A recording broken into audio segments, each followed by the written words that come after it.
Hi there, my name is Ash and I like to draw, but do you know what else I like? Megaman! Megaman. Proof positive that sometimes all you need is a simple, tried and true formula. With its run and gun action, colorful characters and bosses with simple yet strong theming, Mega Man has become a mastodon of a franchise, spawning not just a ton of sequels and sequel series, but even spin-offs that are completely different in terms of gameplay and aesthetics, all of which are still very fun and interesting.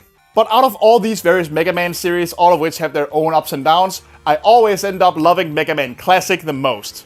You could probably call it old school to a fault, but I absolutely love these games and all the robot masters in them. Their simple theme and design philosophy allows for the creation of such a wide variety of cool characters. And the fact that a lot of them kind of look like Silver Age superheroes doesn't hurt either.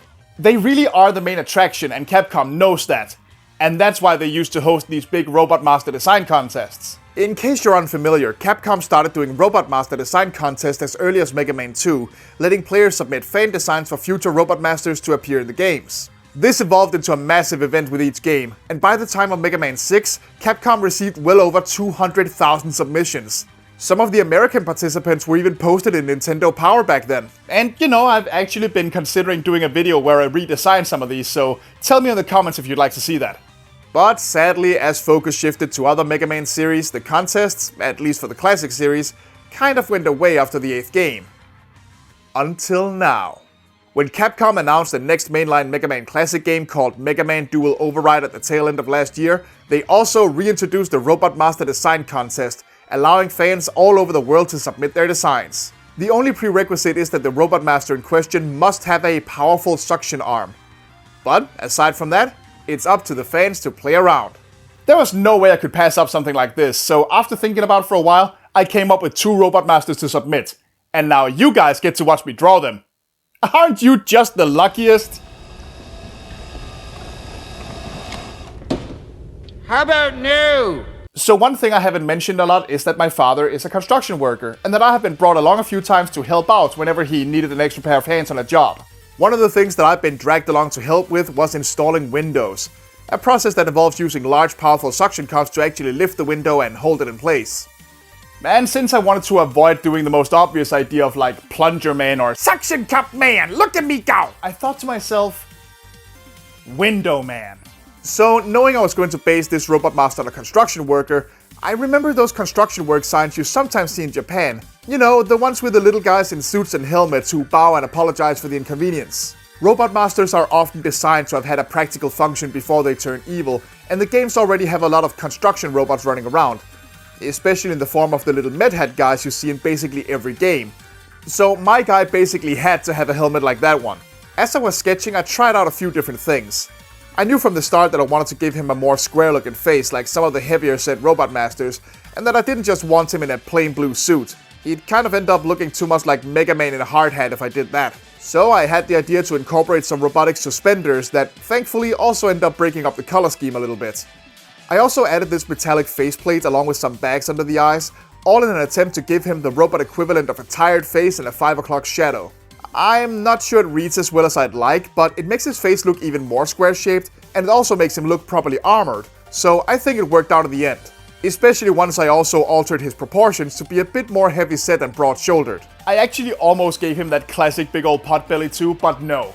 I want this guy to look strong, not like an unflattering caricature.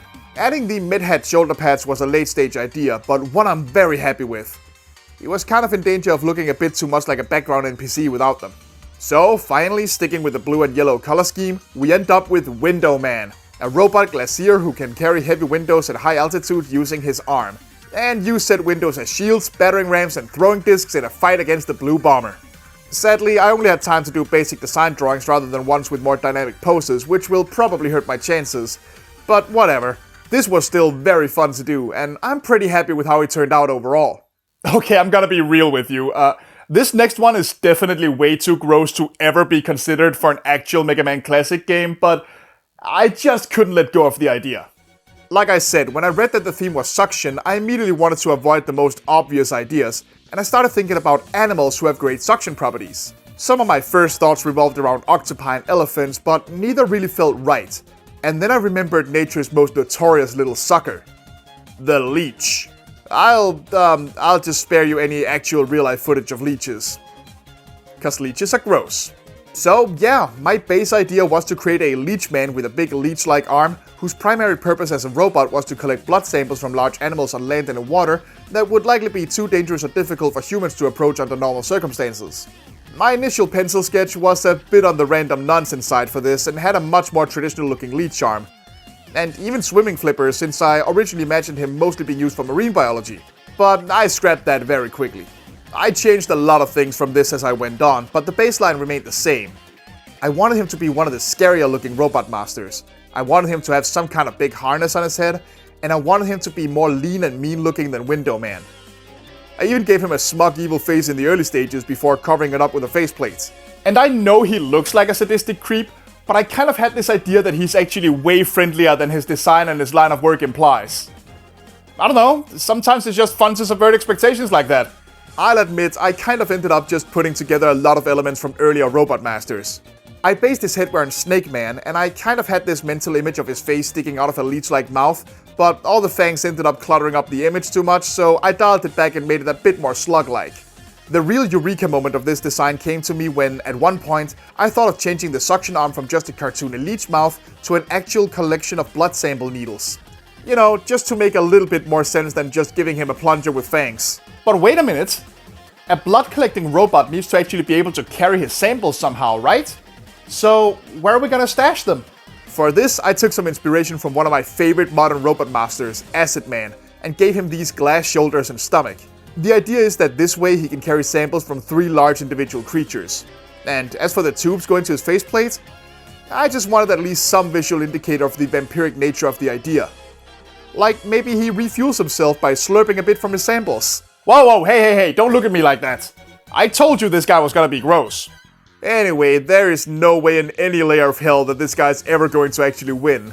But I thought the idea was too interesting to let go of, and honestly, I really like the result.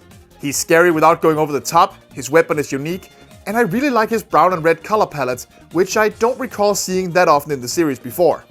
You're a gross one, Mr. Leech, but I still think you're pretty cool. But I want to know what you think. Which one of these two is your favorite? Would you like to fight them in an actual Mega Man game? And what would you have come up with based on the whole suction arm thing? Tell me all about it in the comments below, and don't forget to click the like button and subscribe to the channel while you're down there, so you'll be the first to know next time I make an art video. See you there, folks, and bye bye.